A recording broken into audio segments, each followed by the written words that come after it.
ఎక్కడైనా ల్యాండ్ పై ఇన్వెస్ట్ చేయాలని అనుకుంటున్నారా? అయితే ఫ్యూచర్ సిటీలో ఇప్పుడే ల్యాండ్ తీసి పెట్టుకోండి. పూర్తి వివరాలకు మాకు కాల్ చేయండి.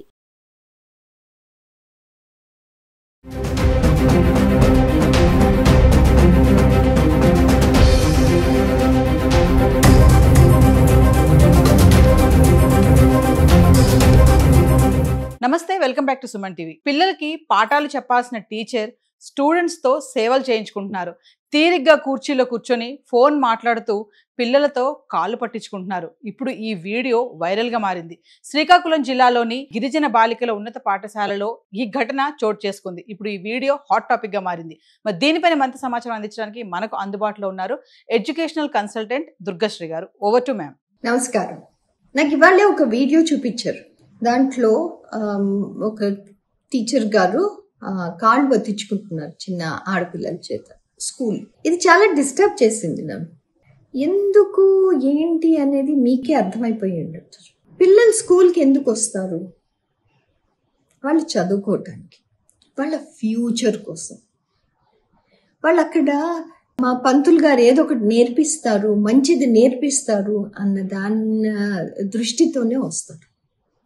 కానీ అదే పిల్లలు నేను స్కూల్కి వెళ్ళి మా టీచర్ గారి కాళ్ళు ఒత్తటానికో, వాళ్ళకి వెళ్ళి కూరగాయలు తీసుకురావటానికో, వాళ్ళకి వాళ్ళ పర్సనల్ పనులు చేయటానికో నేను వెళ్ళాలి అంటే నేను స్కూల్కి ఎందుకు వెళ్ళాలి అన్న ఫస్ట్ క్వశ్చన్ వస్తుంది వాళ్ళకి.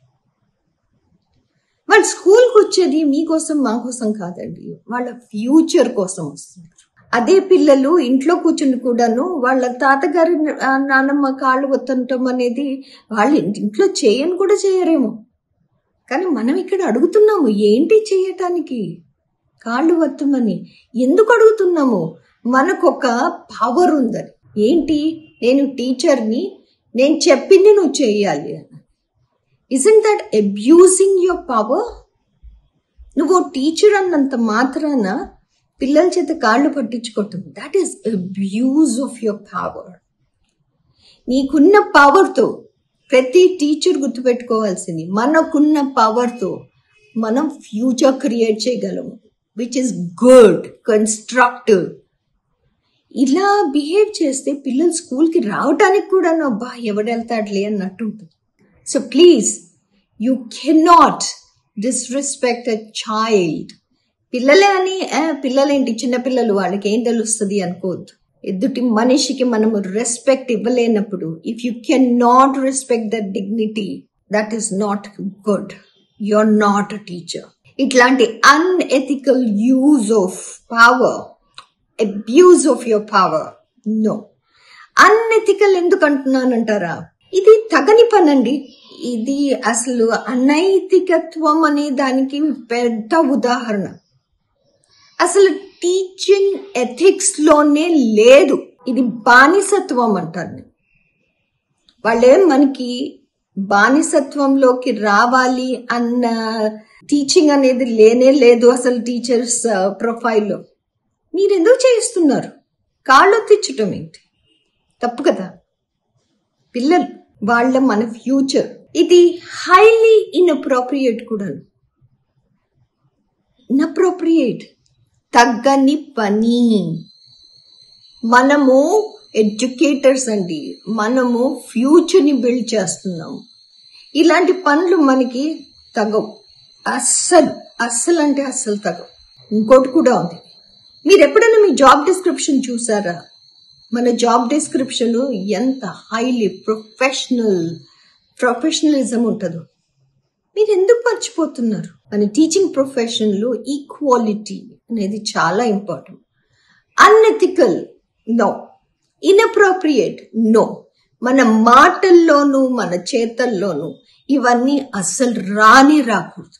పిల్లలు స్కూల్లో ఆల్మోస్ట్ 10 hours స్పెండ్ చేస్తారండి.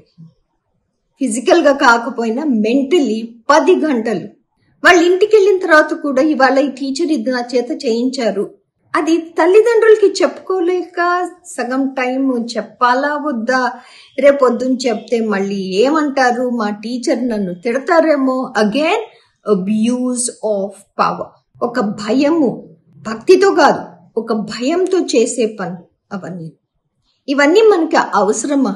మన పిల్లలకి అవసరమా? మన పిల్లలు మన ఫ్యూచర్. వాళ్ళకి ఇవన్నీ అవసరం లేనే లేదు.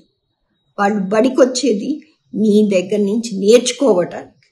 So please request everybody who is in the field of education, మీరు ఇట్లాంటి unethical, unprofessional, abuse of power, abusing the respect and dignity of those small individuals, inappropriate behavior మాత్రం మానుకోవాలన్న విజ్ఞప్తి. ఇది ఎవరికి మంచి చేస్తుంది, ఎవరికి చెడు చేస్తుంది అంటే ఎవరికి మంచి చేయదు. ఇదొట్టి చెడునే క్రియేట్ చేస్తుంది. సో నా విజ్ఞప్తి అందరు అధ్యాపకులకి, అందరు టీచర్స్కి, అందరు ఎడ్యుకేటర్స్కి, please do not cross your boundaries. We also have our boundaries.